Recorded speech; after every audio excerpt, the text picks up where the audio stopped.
instructions. You will hear a number of different recordings, and you will have to answer questions on what you hear. There will be time for you to read the instructions and questions, and you will have a chance to check your work. All the recordings will be played once only. The test is in 4 sections. Write all of your answers in the listening question booklet. At the end of the real test, you will be given 10 minutes to transfer your answers to an answer sheet. Now turn to section 1 of your booklet. You will hear part of a tutorial between 2 students and their tutor. The students are doing a research project to do with computer use. First, you have some time to look at questions 1 to 5. In the exam, you would have 30 seconds to look at the questions. Pause the recording for 30 seconds now. Now listen carefully and answer questions 1 to 5. Dr. Barrett? Sammy, come in. Is Irene with you? Yes. Good. Sit down. Right, we're looking at how far you've got with your research project since we last met. You decided to do a survey about computer facilities at the university, didn't you? That's right. We decided to investigate the university's open access centres and, in particular, the computer facilities. Lots of the students are having trouble getting access to a computer when they need one, so we thought it would be a useful area to research. Good, fine. It's not a topic anyone has looked at before, as far as I know, so it's a good choice. So, what background reading did you do? Well, we looked in the catalogues in the library, but we couldn't find much that was useful. It's such a specialised subject, hardly anything seems to have been published about it. And as well as that, the technology is all changing so quickly. But the Open Access Centre has an online questionnaire on computer use that it asks all the students to do at the end of their first year. And the supervisor gave us access to that data, so we used it as a starting point for our research. It wasn't exactly what we needed, but it gave us an idea of what we wanted to find out in our survey. Then we designed our own questionnaire. And how did you use it? We approached students individually and went through our questionnaire with them on a one-to-one basis. So you actually asked them the questions? That's right. We made notes of the answers as we went along, and actually we found we got a bit of extra information that way as well, about the underlying attitudes of the people we were interviewing, by observing the body language and things like that. How big was your sample? Well, altogether we interviewed a random sample of 65 students, 55% male and 45% female. And what about the locations and times of the survey? We went to the 5 open access computer centres at the university, and we got about equal amounts of data at each one. It took us 3 weeks. We did it during the week, in the day and in the evenings. Not the weekends? No. So presumably your respondents were mostly full-time students? Yes. Oh, you mean we should have collected some data at the weekends from the part-time students? We didn't think of that. OK, it's just an example of how difficult it is to get a truly random sample. So, how far have you got with the analysis of results? Well, everyone agreed there was a problem, but we're more interested in what they think should be done about it. The most popular suggestion was for some sort of booking system. About 77% of the students thought that would be best, but there were other suggestions. For example, about 65% of people thought it would help if the opening hours were longer, like 24 hours a day. Before you hear the rest of the talk, you have some time to look at questions 6 to 10. In the exam, you would have 20 seconds to look at the questions. Pause the recording for 20 seconds now. Now listen and answer questions 6 to 10. So, what other suggestions did people come up with? Well, actually, the main reason why people can't get to a computer is because so many students are using them for personal emails or just surfing the web. So one solution would be to have some computer rooms for recreational use and some for people to do serious work in. The trouble is, quite often people do their work, then they want to check their emails. And it would be a nuisance if you had to get up and go to another room and log on again just for that. Another problem is that during the day, tutors book whole blocks of computers for complete sessions, so several people said there should be restrictions on block bookings. But the trouble is, the classes need the computers. There's nothing else they can use. Some people said the whole problem would be solved if the university would just buy more computers, but other people said it might make things better for a bit, but it wouldn't really solve the problem permanently. You can't just solve the problem by throwing money at it. And with the suggestion that the computer room should stay open round the clock, some people did point out that there'd have to be someone around all the time to make sure the equipment didn't get stolen, especially at night. So a booking system seems to be the best suggestion. Yes. Apparently some universities have a sort of queuing system. It means the staff at the open access centres have to organise it, but people say it works quite well. You go along, and if there isn't a computer free just then, you're given a numbered ticket, and then when your number is called out, you have the next available computer. Or it can be done electronically as well, but that's more complicated, and it isn't really necessary. Good. So, now let's discuss...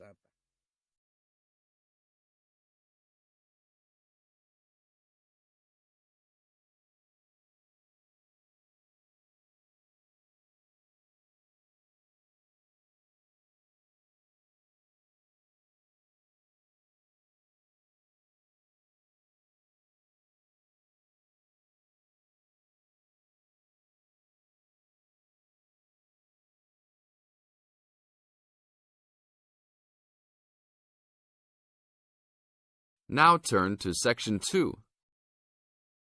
Section 2. You are going to hear a talk given by Madeline. She is going to introduce the recreational facilities on campus and in town. First, you have some time to look at questions 11 to 20.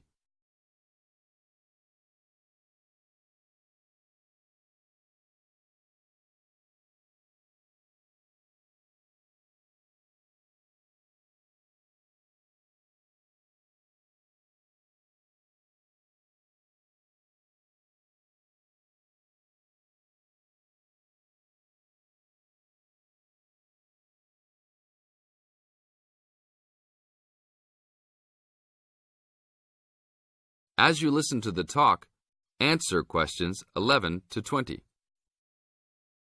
Well, good morning, everybody. My name's Madeline Stewart, and I'm here to tell you about the recreational facilities available on campus, and also to tell you something about what the town has to offer.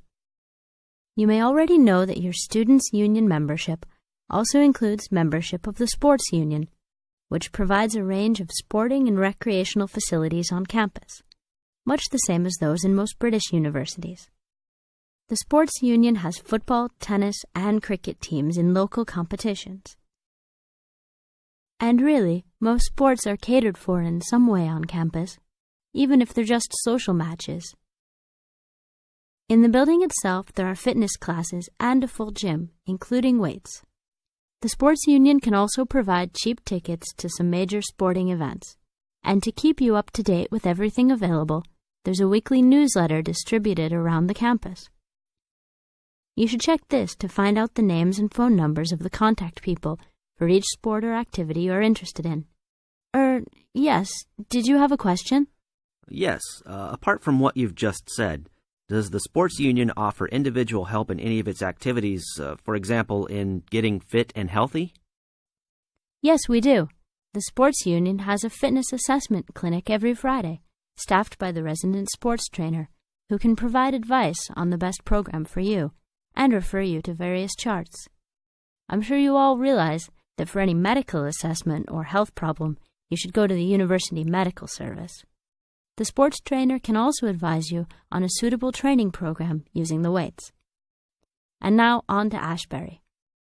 For a town of its size, Ashbury has some unusually good leisure and sporting facilities, most of which are near the center of town and easily reached by bus from this campus.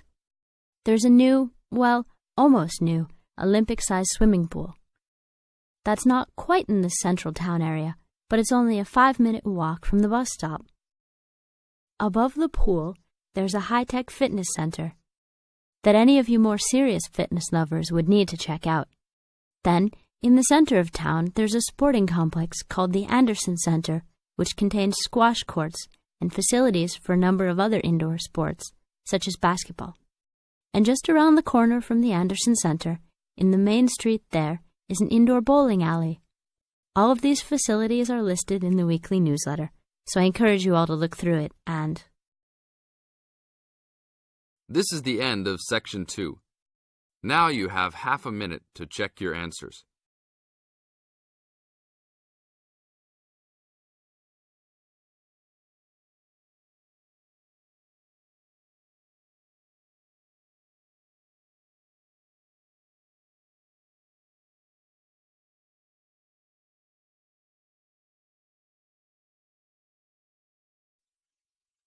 Now turn to Section 3. Section 3. You will hear a conversation between a tutor and two students who are preparing for an English literature test. First, you have some time to look at questions 21 to 24.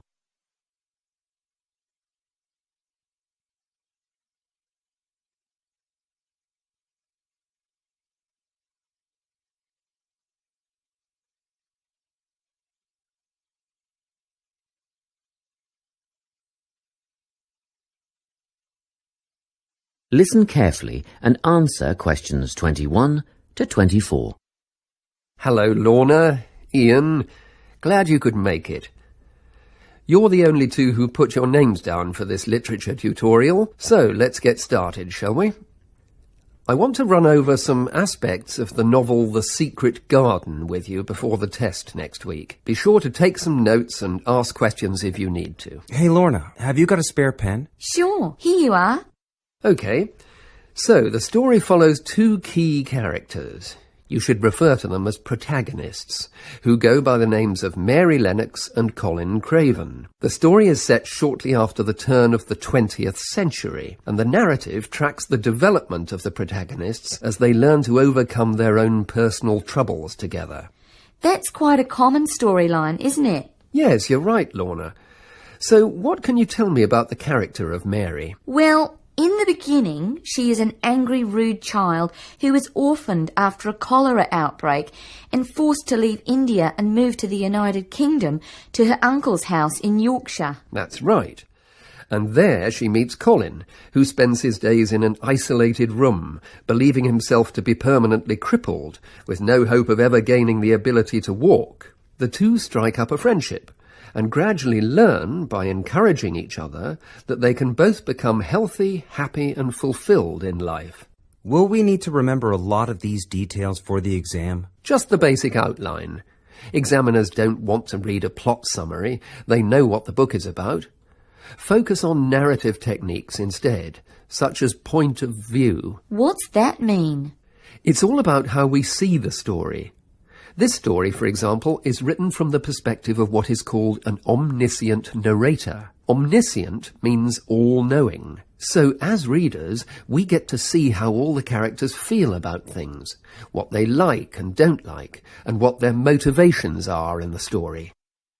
Before you hear the rest of the conversation, you have some time to look at questions 25 to 30.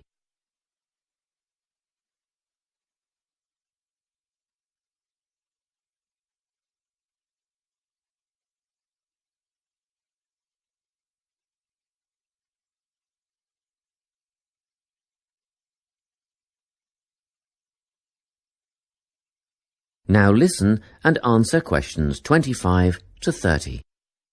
Won't it be hard to write a technical analysis? After all, it's a kid's book. Well, it was initially pitched at adults, you know. But over the years it has become seen as a more youth-orientated work. And you're right in a sense. The simple vocabulary and absence of foreshadowing make the story very easy to follow and ideally suited for children.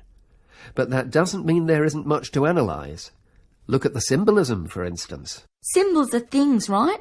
Material things like objects that stand for abstract ideas. Absolutely, yes. And the author uses many of them. There's the robin redbreast, for example, which symbolises the wise and gentle nature that Mary will soon adopt. Note that the robin is described as not at all like the birds in India. Roses are used as well, as a personal symbol for Mistress Craven. You'll see they're always mentioned alongside her name, and Mistress Craven's portrait can also be interpreted as a symbol of her spirit. Are symbols just another name for motifs? No, motifs are a bit different. They don't have as direct a connection with something the way that a symbol does. Motifs are simply recurring elements of the story that support the mood. Are there any in this novel? Yes, two very important ones. The Garden of Eden is a motif. It comes up a few times in connection with the garden of the story. And then you've got the role that secrets play in the story. In the beginning, everything is steeped in secrecy, and slowly the characters share their secrets, and in the process move from darkness to lightness, metaphorically, but also, in the case of Colin, quite literally. His room in the beginning has the curtains drawn, and he appears at the end in the brightness of the garden. Anything else we need to know about? Yes. Nearly all novels explore universal concepts that everyone has experienced. Things like love, family, loneliness, friendship. These are called themes. The Secret Garden has a few themes that all centre on the idea of connections. The novel explores, for example, the way that health can determine and be determined by our outlook on life. As Colin's health improves, so too do his perceptions of his strength and possibility. The author also examines the link between our environment and our physical and emotional prosperity. The dark, cramped rooms of the manor house stifle the development of our protagonists. The garden and natural environments allow them to blossom, just as the flowers do. Finally, this book looks at connections between individuals, namely Mary and Colin. This necessity of human companionship is the novel's most significant theme, because none of their development as individuals would have occurred without their knowing each other. Well, that about sums it up, I think. That's a great help, thanks. Yes, thanks very much. That is the end of section 3. You now have half a minute to check your answers.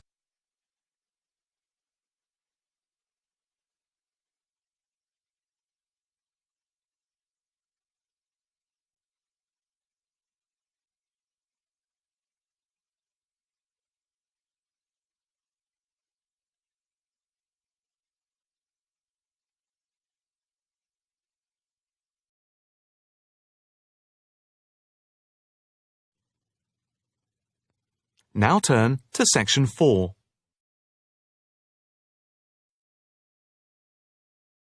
Section 4. You will hear a talk on the effect of architecture on people's mood. First, you have some time to look at questions 31 to 40.